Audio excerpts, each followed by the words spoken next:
এখন লিষ্ট চাওক বন্ধুসকল, আৰু এটা কথা আপোনালোকক জনাই থওঁ, এতিয়ালৈকে যোৰহাটৰ লিষ্টখন পোৱা হৈছে।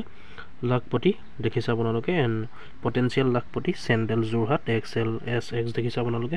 বৰ্তমান যোৰহাটৰ লিষ্টখন যিহেতু পোৱা হৈছে, আৰু যোৰহাটৰ ভিতৰত এয়া দেখিছে আপোনালোকে। তাতে দেখিছে চিৰিয়েল নম্বৰ আছে, মেম্বাৰ ID আছে, এয়া দেখিছে মেম্বাৰ NRLM কোড আছে, মেম্বাৰ আছে, কোনটো গোটৰ নাম হৈছে ইয়াত দেখিলে আপোনালোকে। SHG গ্ৰুপ, এয়া গোটটোৰ নাম আছে ইয়াত SHG গ্ৰুপ। ID আছে দেখিলে আপোনালোকে, এইটো ID হয়। FY আছে, ইয়াত ডিষ্ট্ৰিক্ট আছে যোৰহাট দেখিছে, ব্লক যোৰহাট চেণ্ট্ৰেল লিখা আছে। এনেকৈ ইয়াত ব্লকবোৰ এনেকৈ চাব পাৰিব আপোনালোকে তললৈ গৈ। ইয়াত পঞ্চায়তৰ নাম আছে ছাইডত, গাঁৱৰ নাম আছে ভিলেজ। ইয়াৰ পিছত যিসকলে এইকেইটা কেটেগৰীৰ কাৰণে আপোনালোকে বিজনেছ প্লেন দেখাইছিলে, এগ্ৰিকালচাৰ হওক, লাইফ ষ্টক হওক, হৰ্টিকালচাৰ হওক, চেৰিকালচাৰ, ফিচাৰী, হেণ্ডলুম, হেণ্ডিক্ৰাফ্ট, আদাৰ নন ফাৰ্মাৰ কাৰণে আপোনালোকে যিসকলে দেখুৱাইছিলে সেইসকলৰ অলৰেডি আহি গ'ল। সেইসকলৰ প্ৰথমতে আহিছে লিষ্টখন, ইয়াত দেখিছে আপোনালোকে। ইয়াত সকলোখিনি আছে, আপোনালোকে চাব পাৰিব, আপোনালোকে চেক কৰি ল'ব। যোৰহাটবাসীসকলে, যোৰহাটৰ যিসকল হয়, যোৰহাট ডিষ্ট্ৰিক্টৰ যিসকল সদস্য হয় বা আত্মসহায়ক গোটত আছে আপোনালোকে, সেইসকলে অতি সোনকালে চেক কৰি ল'ব। আৰু এইকেইটা কেটেগৰী যদি আপোনালোকে বিজনেছ প্লেন দেখাইছিলে, তেতিয়া আপোনালোকে চেক কৰি ল'ব। এগ্ৰিকালচাৰ হওক, হৰ্টিকালচাৰ, চেৰিকালচাৰ, ফিচাৰী এনেকুৱা ধৰণৰ যদি দিছিলে আপোনালোকে চাই ল'ব। আৰু এটা কথা মন কৰিব এইকণতে, যিসকলে ছাগলী দিছিলে বা হাঁহ কুকুৰা দিছিলে, সেইসকলৰ এতিয়ালৈকে অহা নাই। ফাৰ্ষ্টতে এগ্ৰিকালচাৰ হওক, হৰ্টিকালচাৰ, চেৰিকালচাৰ, ফিচাৰী এনেকুৱা ধৰণৰবিলাকহে আহিছে এতিয়ালৈকে, বাকীবিলাক নাই অহা আপোনালোকে দেখিছে। ইয়াৰ পিছত যিসকলৰ নাম নাই অহা, ধৰক কোনোবা গোটত 10 গৰাকী আছে, কিন্তু 7 গৰাকী নামহে ইয়াত আহিছে, বাকী 3 গৰাকী নাই অহা, বা কাৰোবাৰ 12 গৰাকী আছে, 6 গৰাকী নাম আহিছে, বা 6 গৰাকী নাম নাই অহা। সেইসকলে হয়তো বেলেগ বিজনেছ প্লেন দিছে, বেলেগ দিছে মানে এইকেইটা বাহিৰত দিছে। আৰু হয়তো তেওঁলোকৰ নামো আহিব, মানে অতি সোনকালে আহিব, তেওঁলোকৰ নামো অহা নাই। সেইসকলৰ অতি সোনকালে নাম আহিব, কোনো চিন্তা কৰিব নালাগে, সকলোৱে পাব, যিহেতু সকলোৱে ফৰ্ম জমা দিছে আপোনালোকে।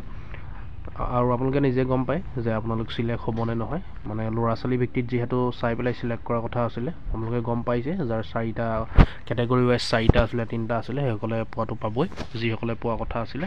আৰু কোনসকলে পাব, মই ইয়াৰ আগৰ ভিডিঅ' বনোৱা আছে, আপোনালোকে চেনেলটো ভিজিট কৰি চাই ল'ব পাৰিব যদি চোৱা নাই। আৰু এটা কথা আপোনালোকে মনত ৰাখিব, যিসকলৰ নাম এতিয়ালৈকে অহা নাই সেইসকলৰ আহিব, আপোনালোকে অলপ সময় ৱেইট কৰিব লাগিব। সেইসকলৰো নাম আহিব, আৰু অন্য ডিষ্ট্ৰিক্টৰো নাম আহিব অতি সোনকালে। আৰু যেতিয়াই মই অন্য ডিষ্ট্ৰিক্টৰ লিষ্টখন পাম, মই আপোনালোকক ভিডিঅ'ৰ জৰিয়তে দেখাই দিম অতি সোনকালে। আৰু এইকেইদিনতে আহিব, এইকেইদিনতে ওলাব, যিহেতু এইখন আহি গ'ল যোৰহাটৰ। আৰু আপোনালোকে চাই ল'ব, চেক কৰি ল'ব। আৰু যিসকলৰ এটা গোটৰ 50% সদস্যৰ নাম আহিছে, 50% নাই অহা, সেই 50% সদস্যৰ নামো অতি সোনকালে আহিব। নহা বুলি নহয়, যিসকল কেটেগৰীত পৰে, মানে ইলিজিবিলিটি ক্ৰাইটেৰিয়া মিলে যিসকলৰ, সেইসকলে অতি সোনকালে পাব, নোপোৱা নহয়। আৰু যিসকলৰ পালে এনেকৈ চাই ল'ব আপোনালোকে তললৈ গৈ পেলাই। ইয়াৰ পিছত ইয়াত যদি আপোনালোকে নামটো নাপায়, ইয়াতে দেখিলে আপোনালোকে চিট 2 অপশ্যনটোত ক্লিক কৰিব, ইয়াত দেখিছে। তাৰপিছত যদি ইয়াতো নাপায় আপোনালোকে 20 GP যিটো আছে গাঁও পঞ্চায়ত, তাত ক্লিক কৰিব, 21ত ক্লিক কৰিব। এনেকৈ আপোনালোকে গোটৰ নামটো ৱাইজ নামটো চাই ল'ব। মেম্বাৰ SHG গ্ৰুপ দেখিছে আপোনালোকে, SHG গ্ৰুপ IDও দিয়া আছে, ডিষ্ট্ৰিক্ট, ব্লক সকলোখিনি পঞ্চায়তৰ আণ্ডাৰত আপোনালোকে চাই ল'ব। ভিলেজ, গাঁৱৰ নামো দিয়া হৈছে ইয়াত। টোটেল ইনকমো যি দেখুওৱা হৈছিলে সেইটো দিয়া আছে, আপোনালোকে দেখিলে ছাইডত টোটেল ইনকমটোও দিয়া আছে। এনেকৈ আপোনালোকে যোৰহাটবাসীসকলে অতি সোনকালে আপোনালোকে চেক কৰি লওক নাম আছে নাই। আৰু যিসকলৰ নাম নাই অতি সোনকালে আহিব, সেইসকলৰ নামো অতি সোনকালে ওলাব। আৰু বাকী ডিষ্ট্ৰিক্টৰো অতি সোনকালে আহিব। মই যেতিয়াই আপোনালোকৰ লিষ্টখন পাম অন্য ডিষ্ট্ৰিক্টৰ বা গোটেই অসমৰ, মই ভিডিঅ'ৰ জৰিয়তে আপোনালোকক জনাই দিম অতি সোনকালে। তাৰ কাৰণে আপোনালোকে চেনেলটো ছাবস্ক্ৰাইব কৰি থ'ব, আৰু ভিডিঅ'টো শ্বেয়াৰ কৰিব, যাতে যোৰহাটৰ সকলোৱে গম পায়।